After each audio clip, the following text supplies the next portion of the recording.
기도했습니다. 아멘. 본문은 계속되는 이집트에 내린 10가지 재앙 중에 5번부터 7번째 재앙을 얘기해주고 있습니다. 1절에서 7절까지를 보게 되면 5번째 재앙인 가축이 죽게 됩니다. 8절에서 12절을 보게 되면 6번째 재앙인 악성종기가 나게 되는데 사람과 짐승에게 동일하게 내려지게 되고 생기게 됩니다. 그리고 13절에서 마지막 35절까지가 바로 우박이 불과 같이 내려지는 내림현상이 나타나 이집트 전역에 하나님의 진노가 나타나게 됩니다. 그런데 하나님이 이와 같이 반복되는 재앙을 주신 이유가 있습니다. 그 이유를 성경은 이렇게 말합니다. 1절을 다 같이 읽도록 하겠습니다. 시작. 여호와께서 모세에게 이르시되 바로에게 들어가서 그에게 이르라. 히브리 사람의 하나님 여호와께서 말씀하시기를 내 백성을 보내라. 그들이 나를 섬길 것이니라. 아멘. 보세요. 내 백성을 보내라. 바로야 내 백성 이스라엘을 보내라. 그러면 그들이 뭐 하냐면 나를 섬길 것이다. 이스라엘 백성을 보내라. 자유하게 만들어라. 그 이유가 뭐냐면 그러면 이스라엘 백성들이 나 여호와 하나님을 섬겨야 하기 때문이다. 이렇게 말합니다. 그러니까 주님께서 가장 미워하시는 것이 무엇인지를 역으로 보면 알 수 있어요. 그게 뭐냐면 주님을 섬기는 것을 방해하는 것, 바로 그렇게 말하는 거야. 하나님을 섬기는데 방해되는 것을 가장 미워하신다 이런 말이에요. 하나님을 섬기는데 방해하는 그 사람, 하나님을 섬기는데 방해하는 그 환경, 하나님이 미워하신다 이런 말입니다. 이게 주님이 미워하시는 거예요. 그러므로 우리가 하나님을 섬기는데 방해되는 것이 있다면 그거 제거해야 된다 이런 말이에요. 그것이 여러분들의 경험일 수도 있습니다. 그거 여러분들의 물질일 수도 있고 자녀일 수도. 자녀를 그럼 제거하니 이런 말이 아니에요. 우선순위에서 하나님께 도와야 된다 이런 말이지, 제가 우리 남편이 나를 하나님을 섬기는데 방해하네, 파야 되게 호적을 파고 자녀도 파고 부모도 호적에서 파고 이런 말이 아닙니다. 하나님이 있어야 될 그 자리에 놔야 된다 이런 말이에요. 그러니까 여러분이 우리가 하나님을 섬기는데 방해가 되는 것이 있다면 그것을 제거해야 돼요. 이렇게 콕 집어 그것을 제거해야 합니다. 더 나아가 우리의 본분이 무엇인지, 믿음의 사람의 본분이 무엇인지를 정확히 보여줍니다. 우리는 하나님을 섬기는 사람입니다. 우리는 하나님을 섬기는 일에 부름받은 사람이에요. 우리 미아교회가 50년 됐습니다. 8월이면 50년 되잖아요. 올해 우리 표어가 뭐예요? 시작. 그렇지. 50년 부르심에 응답하라 이런 거거든요. 뭐에 불렀느냐 하나님 미아교회를. 우리끼리 밥 먹고 우리끼리 교제하고 그거 교회 아니어도 할 수 있어요. 주님 우리를 부른 이유는 딱 하나입니다. 하나님을 섬기는 데 부른 거예요. 다른 이유가 아무것도 없습니다. 하나님을 섬기는 건 전도 들어가고 구원의 학생 들어가면 하나님을 섬기는 구제 들어가고 다 들어가는데 중요한 것은 하나님을 섬기는 데 부름받은 거예요. 우리 미아를 50년 하나님을 왜 세웠느냐? 하나님을 섬기라고 세운 것입니다. 50년에 왜 세웠느냐? 하나님을 섬기라고 섬긴 거예요. 다른 이유가 없습니다. 다른 이유가 없어요. 그럼 우리가 해야 될 첫 번째 일, 가장 중요한 일은 바로 하나님을 섬기는 것입니다. 자녀를 섬기는 거 아닙니다. 물질 섬기는 거 아닙니다. 다른 거 하는 거 아닙니다. 하나님을 섬기는 거예요. 내가 하나님을 섬기면 우리 하나님이 내 자녀를 책임지시고, 내가 하나님을 섬기면 우리 하나님께서 그것을 책임지시고 인도하시고 역사하고 하나님 주장해 주신다 이런 말입니다. 우리가 해야 될 첫 번째 일, 가장 중요한 일이 뭐냐? 하나님을 섬기는 거예요. 오직 하나님을 섬기는 것입니다. 오직 하나님만을 섬기는 게 우리가 할 일이. 그 일을 방해하니까 하나님이 계속 이집트 전역에 재앙을 내리고 또 재앙을 내리고 또 재앙을 내리시는, 이집트 전역을 초토화시키면서 주님이 원하셨던 게 뭐냐? 하나님을 섬기라는 거야. 이렇게 중요하다 이런 말입니다. 그럼에도 바울이 이 바로가 끄떡없습니다. 7절을 보도록 하겠습니다. 시작. 바로가 사람을 보내어 본즉 이스라엘의 가축은 하나도 죽지 아니하였더라. 그러나 바로의 마음이 완강하여 백성을 보내지 아니하니라. 마음이 어때요? 완강했다.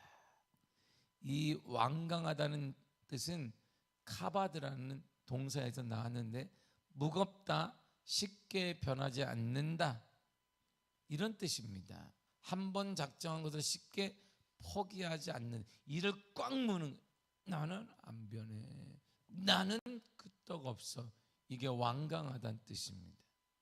그러니까 이런 억척스러운 고집을 얘기하는 거예요. 바로는 자신에게 직접적인 고통이 있을 때에만 다급하게 행동. 어이구 죽을 것 같네, 가축의 손해가 났네, 문제가 생겼네, 아이고 하나님께 보내야 되겠네, 섬겨야 되겠네, 하나님을 섬기라 보내야 되겠네. 그러나 전 자신에게서 피해가 적으면 아무 끄떡하지 않아요. 이또 저녁에 내린 재산 피해에 대해서는 관심이 없고 심각성을 과소평가하고 있습니다. 다시 반복합니다. 12절을 보겠습니다. 시작. 그러나 여호와께서 바로의 마음을 완강하게 하셨으므로 그들의 말을 듣지 아니하였으니 여호와께서 모세에게 말씀하심과 같더라. 아멘. 이거는 달라요. 7절에는 자신이 완강했어, 마음이 고집스럽게 그냥 꽉 나쁜 마음을 유지했는데 오늘 이 12절에는 다른 뜻입니다. 완강하게 살도록 내버려 두었어요. 그래라, 이렇게 완강하게 하셨습니다. 폐역한 인간이 자신에게 주어진 자유의지를 남용하고 있어요. 그것을 하나님께 대항을 하고 있잖아요. 하나님의 보내라 하는데 안 보내, 나는 안 보내. 근데 그걸 하나님이 친 게 아니라 그대로 두었습니다. 이걸 뭐냐면 신학적 용어로 유기했다 이런 말이에요. 이거 어디 있냐? 로마서 1장에 계속 반복돼. 버려두사, 그대로 버려두사, 죄악된 상태로 버려두, 하나님이 가만히 간섭하지 않았다 이런 말입니다. 하나님은 강제적으로 막지 않았어요. 시편 80편 12절을 보세요. 이렇게 말합니다. 시작. 그러므로 내가 그의 마음을 완악한 대로 버려두어 그의 임의대로 행하게 하였더라. 보세요. 완악한 대로 그냥 버려두었습니다. 그렇게 해라. 로마서 1장 내용이 계속 반복되는 게 그겁니다. 죄인들이 완악한데 버려두는 거예요. 가만히 두는 것입니다. 이게 하나님의 가장 큰 징벌이 뭐냐? 가만히 두는 거야. 내가 하나님을 섬기지 않는데 하나님이 나는 평안합니다. 그게 가장 무서운 거예요. 하나님을 섬기지도 않는데 내 형통한데, 그거 진짜 무서운 것입니다. 하나님을 내가 제대로 섬기지 않는데 자녀가 잘 되는데, 그게 진짜 무서운 거예요. 그 자녀는 반드시 하나님을 떠날 것이기 때문에. 이보다 무서운 게 어디 있어요?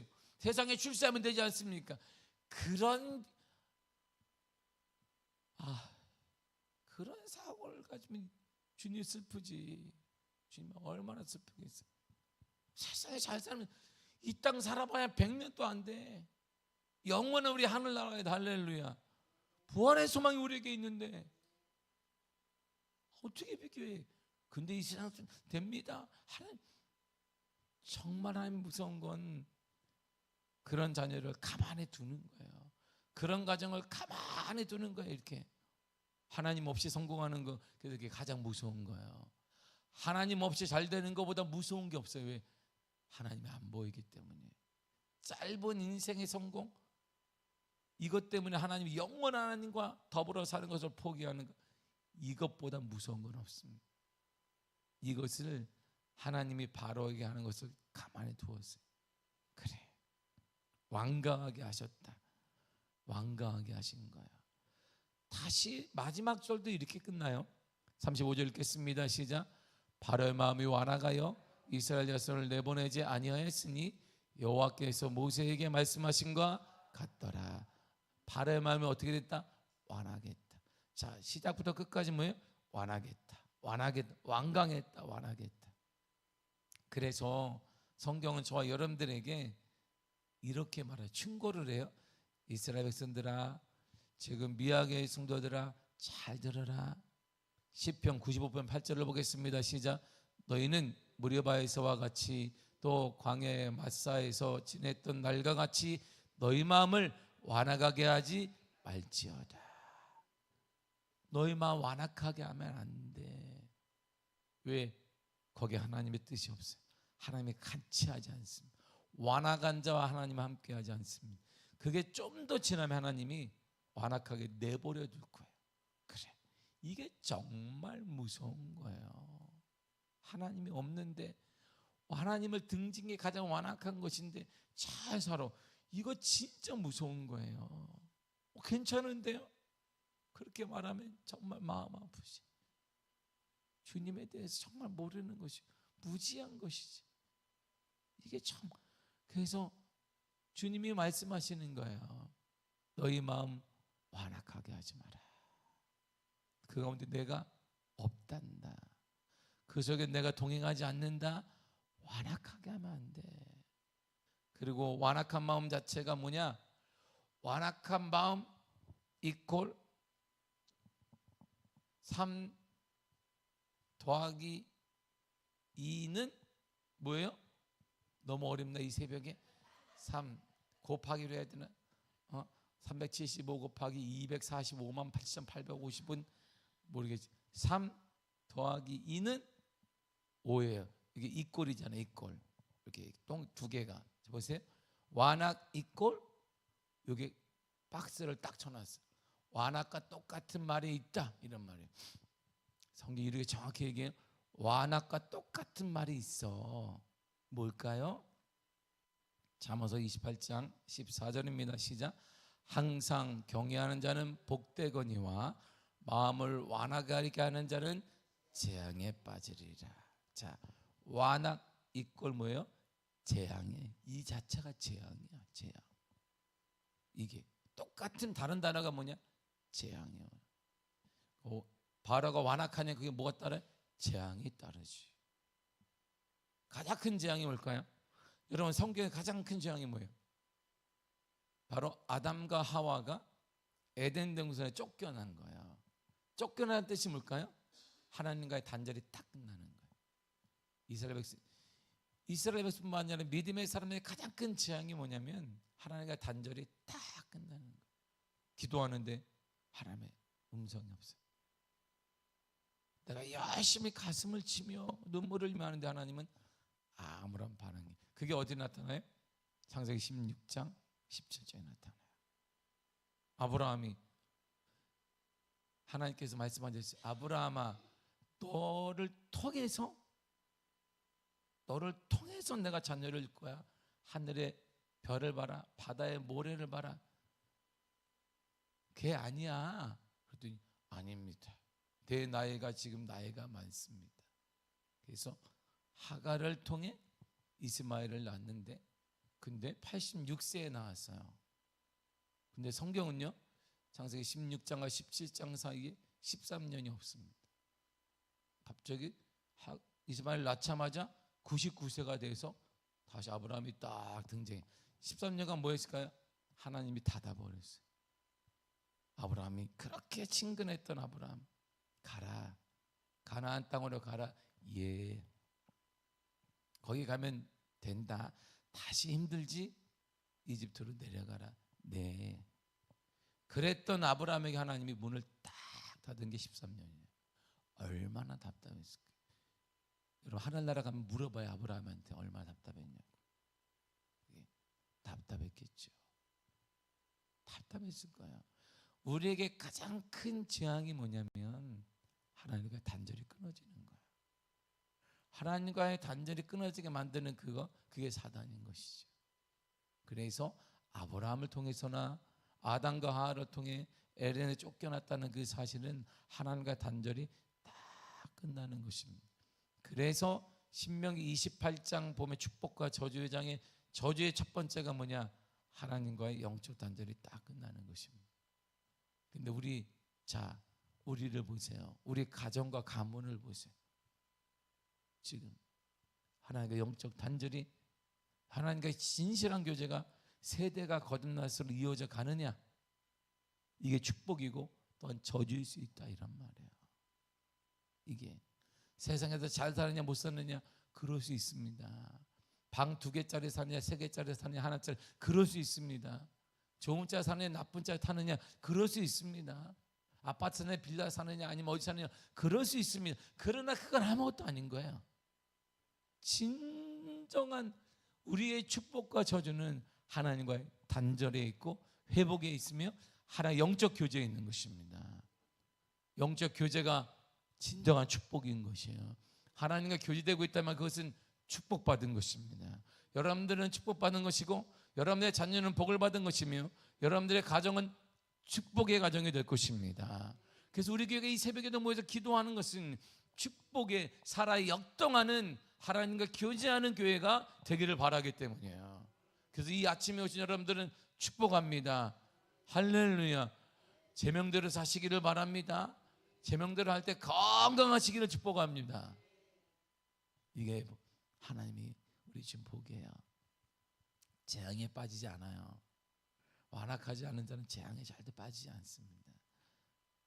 근데 더 중요한 거는요, 이 완악한 마음을 가진 자에겐 생기지 않는 게 하나 있어요. 도대체 생기지 않는, 이게 주님이 제자들을 딱 놓고 한 말이에요. 이게 무서운 말이에요. 안 믿는 자들에게 말했으면 괜찮은데 예수님이 제자들을 향하여서 딱 손가락 잡으면서 이렇게 얘기했습니다. 야, 얘들아, 너희들 잘 들어라. 너희들의 마음이 완악하니까 이게 안 생기는 거야. 뭘까요? 마가복음 16장 14절 보겠습니다. 시작. 그의 11 제자가 음식 먹을 때 예수께서 그들에게 나타나사 그들의 믿음 없는 것과 마음이 완악한 것을 꾸짖으시니 이는 자기가 살아날 것을 본 자들의 말을 믿지 아니함일러라. 아멘. 예수님이 부활하셨어요. 그런데 부활을 믿지 않는 거예요.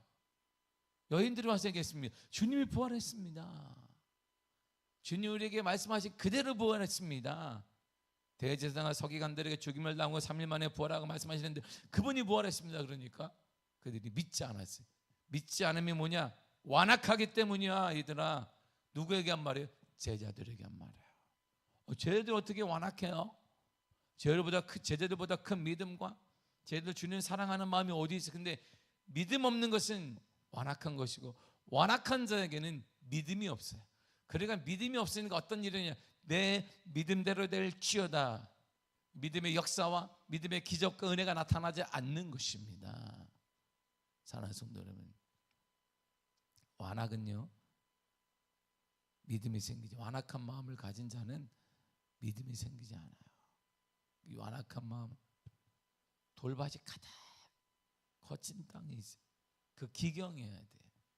우리의 기경은 어떻게 할까요? 회개를 통해 가능합니다.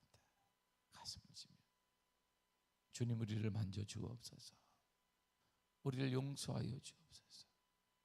이 거친 땅의 토지를 적시듯 우리의 눈물이 필요한 거예요. 사랑하는 성도님, 지금은 바로 지금 이 눈물의 기도가 필요할 때입니다.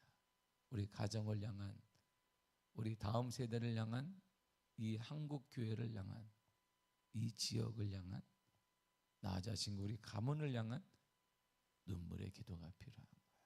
이 눈물의 기도가 우리의 거친 땅을 적실 수 있어요. 그래야 열매가 돋아나고 열매가 맺혀지고 그 열매를 여러분도 먹고 여러분들의 자손도 먹을 수 있습니다. 지금 우리의 이 완악한 마음이 기도함으로 철저히 눈물의 기도를 통해 치유되기를 바랍니다. 회복되기를 바랍니다. 그래서 믿음의 역사가 일어나고 믿음의 간증이 일어나고 믿음의 선한 은혜가 여러분의 삶에 가득 넘쳐나기를 간절히 축복합니다. 기도하겠습니다. 하나님 감사합니다.